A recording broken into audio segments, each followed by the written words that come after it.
5 choses que 2024 m'a appris en termes financiers. On va voir ça tout de suite. Déjà, merci beaucoup de vous être abonné à ma chaîne en 2024. Vous êtes plus de 600. Ça me fait vraiment plaisir. N'hésitez pas à le faire si vous souhaitez soutenir cette chaîne-là. Et dans un premier temps, en fait, je voudrais revenir sur un premier principe que 2024 m'a appris. C'est que l'argent est encore trop tabou. C'est que en parlant autour de moi à des personnes d'argent, les gens sont sur la défensive. C'est quand même assez complexe de pouvoir en discuter ouvertement, et pourtant je trouve que c'est une très bonne idée d'en parler, surtout avec des personnes bienveillantes évidemment, hein, des personnes qui sont de manière jalouse, etc. Dès que tu vas vouloir parler d'argent, ça va être un petit peu compliqué. Mais au moins parler de ça, ça permet de un peu se mettre un peu à niveau par rapport à la société où on en est par rapport à certaines personnes, sans jugement bien évidemment, mais aussi ça pourrait motiver certaines personnes à passer à l'action, surtout quand on voit des personnes lambda qui réussissent, bah les gens vont se dire tout simplement bah moi aussi je peux le faire parce que cette personne-là je la connais, donc c'est beaucoup plus simple par rapport à ça.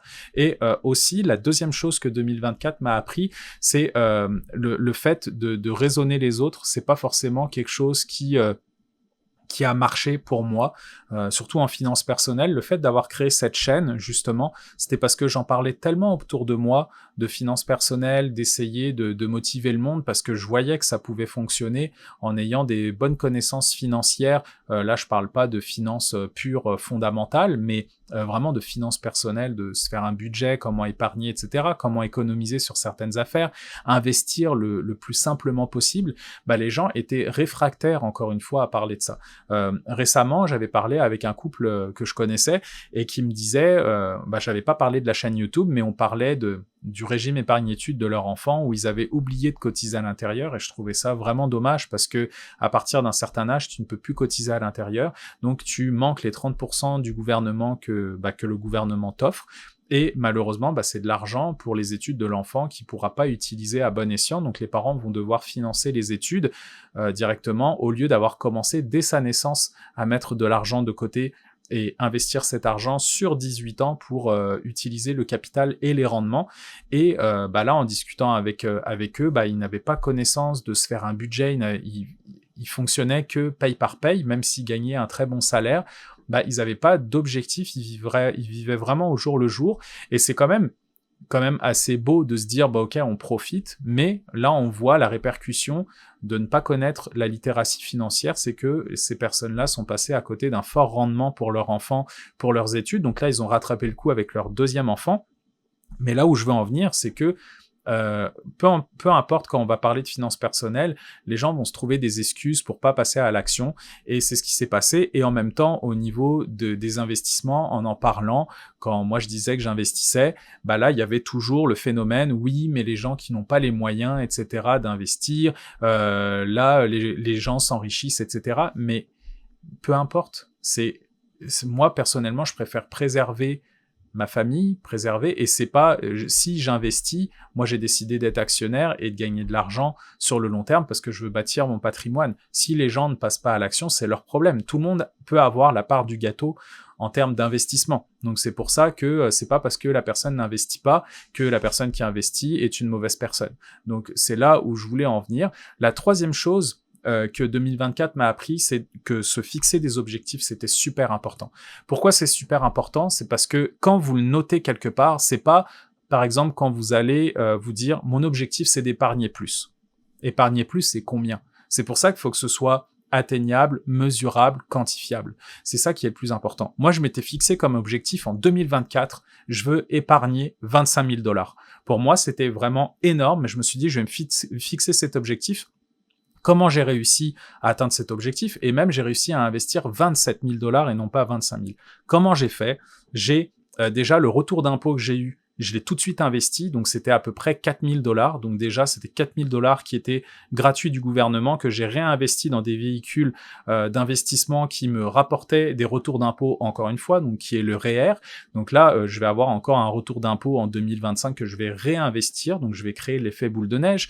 Ensuite, bah, j'ai pas utilisé la totalité de mon salaire d'employé, donc j'avais une épargne, donc je pense que j'ai à peu près épargné 10 000 $ cette année juste avec mon travail. Et en plus, j'ai fait de la musique où là, j'avais investi $17 000. Donc, j'ai gagné $17 000, j'ai investi $17 000.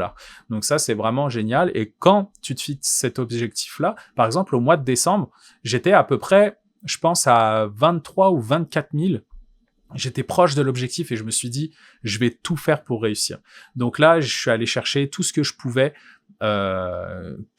récolter. J'ai eu une rétroaction aussi au niveau de mon travail. Donc là, ça a été vraiment génial. J'ai pu tout réinvestir à l'intérieur. C'est comme ça que j'ai atteint mes objectifs. C'est quand vos objectifs sont écrits. Donc n'hésitez pas à les mettre sur votre frigo. Par exemple, les personnes qui veulent perdre du poids, ils vont se mettre une photo sur leur frigo d'elles par exemple, quand ils étaient en surpoids, en se disant, j'ai pas envie d'être comme ça, j'ai envie de faire des efforts. Donc les gens, en général, ils vont se mettre leur photo sur leur frigo pour éviter d'ouvrir le frigo ou les placards, peu importe, en se disant, ok, je vais faire attention, j'ai pas envie de ressembler à ça. Bah, c'est exactement la même chose avec les finances. Donc par exemple, si je sais pas, vous mettez un post-it sur votre carte de crédit en disant non, il faut que j'investisse ou que j'épargne tant de choses, vous le mettez sur votre fond d'écran de téléphone, peu importe, dès que vous voulez acheter quelque chose, vous allez vous raisonner pour voir est-ce que j'ai réellement besoin de cet objet, etc.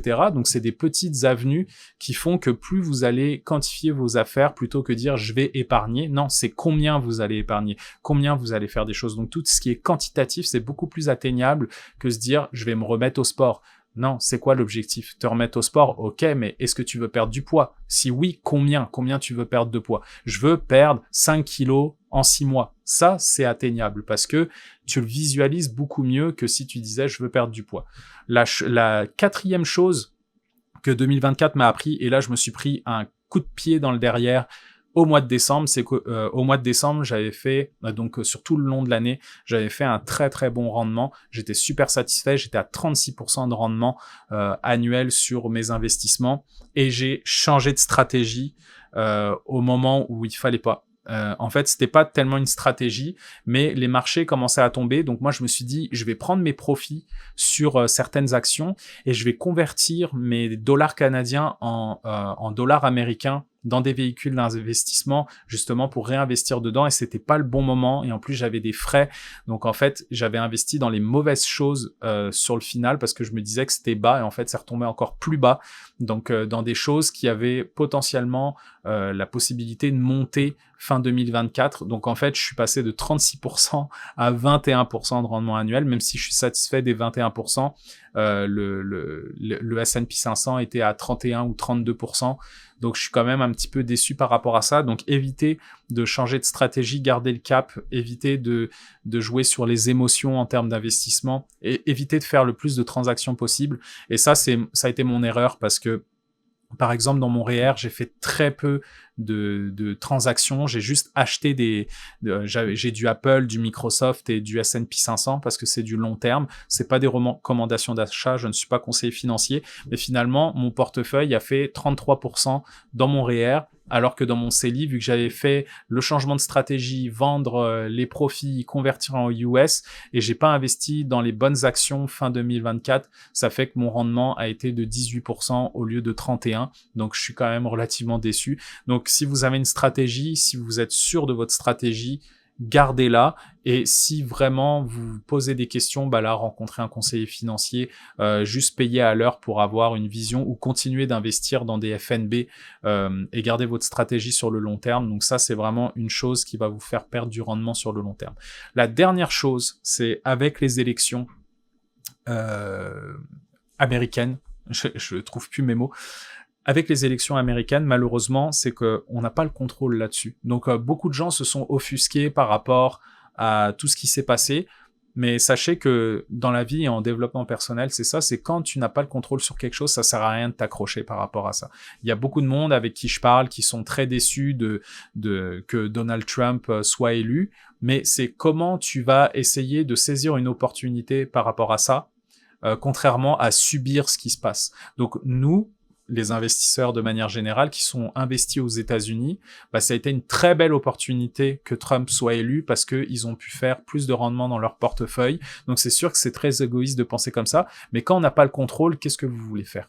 on n'a pas le choix. C'est pas nous qui étions américains qui allons voter. C'est sûr que je serais encore plus déçu si j'avais été américain et que j'avais voté et que ça n'irait pas dans le bon sens. Mais malheureusement, je suis français, je vis au Canada, j'ai pas le contrôle là-dessus. C'est comme en France. J'ai voté, oui, bah là j'ai un peu de rancœur par rapport à ce qui se passe. Mais c'est la vie, c'est comme ça. Là, j'avais un peu plus de contrôle parce que moi, j'ai pu mettre un bulletin dans une urne. Bah là, c'est exactement la même chose par rapport aux États-Unis. Je n'ai pas le contrôle sur ça. Et donc, c'est comment saisir ces opportunités-là alors que c'est des choses que nous sommes déçus de manière générale. Donc voilà, ça faisait le tour des 5 choses que 2024 m'ont appris. Toi, n'hésite pas à me dire en commentaire ce que 2024 t'a appris par rapport aux finances personnelles ou plein de choses à proprement parler. Et je te souhaite à très bientôt pour une prochaine vidéo.